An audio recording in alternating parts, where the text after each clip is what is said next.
Alabado sea nuestro Señor Jesucristo y sea bendita su Santísima Madre. 15 de julio, hermanos, martes. Bienvenidos a que contemplemos la palabra del Señor. En el nombre del Padre, y del Hijo, y del Espíritu Santo. Amén.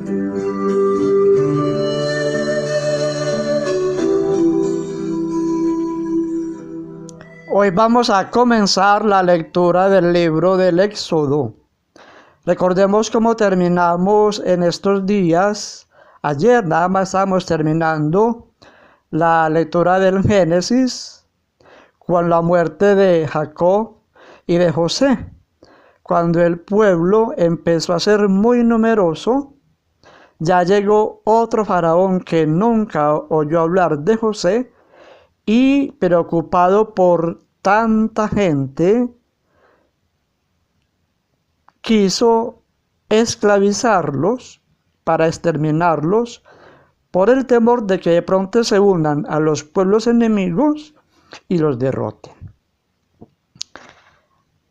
En ese tiempo de esclavitud aparece un personaje supremamente importante en la historia de la salvación, que es nada más y nada menos que Moisés, que es el que va a liberar al pueblo de la esclavitud.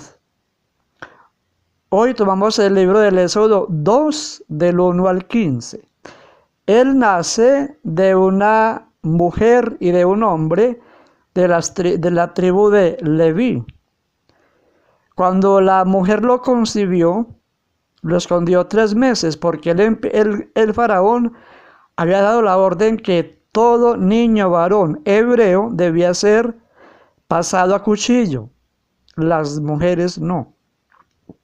Ella llevaba 3 meses escondiéndolo y como que ya no podía esconderlo más. Entonces le da la idea de echarlo a una canastilla y echarle aceite, brea, para que no le entre el agua, y lo echó por el río para que alguien lo cogiera. Su hermana Miriam se fue por la orilla del río, cuidando el origen de la canastilla. Sale la hija del faraón a bañarse con sus criadas y encuentra la canastilla.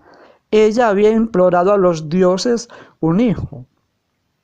Y al llegar a la canastilla con el hijo, ella lo toma como un regalo de los dioses.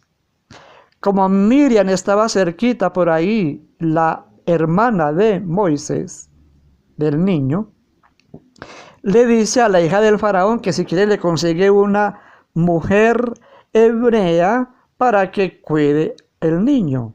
Ella dice que sí, entonces va y trae a la verdadera mamá del niño para que lo críe. Ella le dice, la hija del faraón, que lo lleve a su casa y allá lo críe. Cuando esté ya más grande, lo trae al palacio para adoptarlo. Ella lo adopta y le pone el nombre de Moisés, que significa sacado de las aguas. Como Dios tiene aquí un plan perfecto para salvar a Israel. Y va a tener un camuflado, digámoslo así, un infiltrado entre los egipcios, un hebreo, para que se dé cuenta, para que conozca la realidad, para que crezca en medio de ellos, para que conozca lo que es la guerra, para que se instruya en guerra, en batalla, y así pueda él liberar al pueblo. Aquí entonces pasa Moisés 40 años en la corte egipcia. Cuando tiene esta edad, él ve que un egipcio maltrata a un hebreo. Como es de su sangre, le duele y en ese forcejeo entre los dos, lo mata. Alguien se entera, le cuentan al faraón y él huye al desierto. Tiene Moisés 40 años. Huye al desierto y allí se refugia en Madián. Allí conoce pues a una mujer y allí él se casa. Más adelante estudiaremos entonces esta historia, que es muy hermosa, cómo el Señor va con mucho tiempo anterior planeando lo que va a ser en un futuro, y así hará con nuestra vida, hermanos. Algo que a nosotros nos está aconteciendo hoy, en el presente 2025. Muy posiblemente el Señor había planeado eso desde hace 10, 15, 20 años. Hay que mirar, hermanos, descubrir, pero para eso hay que doblar rodillas, orar y descubrir la acción de Dios en nuestra historia. Porque así como hizo historia con todos estos hombres del Antiguo Testamento y del Nuevo, Él hace historia con cada uno, porque cada uno somos hechura de su mano. Y Él hace un recorrido con nosotros diario. Y Él va conociendo nuestra vida y la va moldeando si nosotros nos dejamos moldear.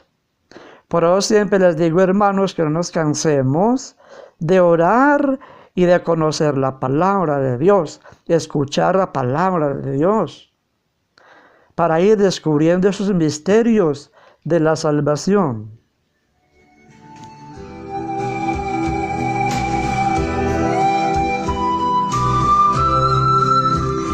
El evangelio de hoy seguimos con Mateo 11, del 20 al 24. En aquel tiempo se puso Jesús a recriminar a las ciudades donde había hecho la mayor parte de sus milagros, porque no se habían convertido. ¡Ay de ti, Corosaín! ¡Ay de ti, Betsaida! Si en Tiro y en Sidón se hubieran hecho los milagros que en ustedes, hace tiempo que se habrían convertido, cubiertas de sayal y ceniza. Pues les digo que el día del juicio les será más llevadero a Tiro y a Sidón que a ustedes. Y tú, Cafarnaún, piensas escalar el cielo, bajarás al abismo, porque si en Sodoma se hubieran hecho los milagros que en ti, habría durado hasta hoy. Pues les digo que el día del juicio les será más llevadero a Sodoma que a ti. Palabra del Señor. Gloria a ti, Señor Jesús. Aquí se muestra claramente la indignación de Jesús cuando no se le escucha el mensaje, cuando no se le toma en serio. Hizo tantos milagros allí en aquellas ciudades y no se convirtieron. Y pone el ejemplo de Tiro y Sidón, que son ciudades no del pueblo de Dios, son paganos. Mas sin embargo los pone el Señor como ejemplo. Si se hubieran hecho los milagros entre ellos, se hubieran convertido. Y también rechaza aquí a Cafarnaún, porque se creía la más importante. Piensas escalar el cielo, como decir hoy en Nueva York, una ciudad inmensa, una ciudad grande, París, que se creen que son las ciudades más importantes del mundo y se ufanan de sus avances. Pero dice el Señor que bajarás al abismo, porque no es avanzar mucho en el aspecto material, sino en el espiritual. Y también el Señor les pone el ejemplo de Sodoma. Dice que si en Sodoma se hubieran hecho los milagros que en ti, hubieran durado hasta hoy. Y el día del juicio será más llevadero para Sodoma que para ti, Cafarnaún. El Señor quiere que lo tomemos en serio. Hermana, hermano, ¿cómo es su fe? ¿Se toma en serio la palabra de Dios o no? Vamos a veces a la iglesia, a una ceremonia. ¡Ay, tan bonito! ¡Ay, tan bonita la misa! ¡Ay, tan bonita la procesión! Y vivimos en un sentimentalismo religioso. Pero ¿qué me dijo a mí el Señor en esa celebración? ¿Qué me dijo la palabra de Dios? La medité. ¿La voy a llevar a la vida o va a pasar de largo en mi corazón como si nada? Y voy a seguir con mi vida de pecado igual. Voy a seguir con mis vicios. Voy a seguir con esa frialdad espiritual. ¿Para dónde va Vicente? ¿Para dónde va la gente? Dejándome llevar del mundo y sus afanes, de sus vanidades, de sus arrogancias, de sus apegos, de su tecnología.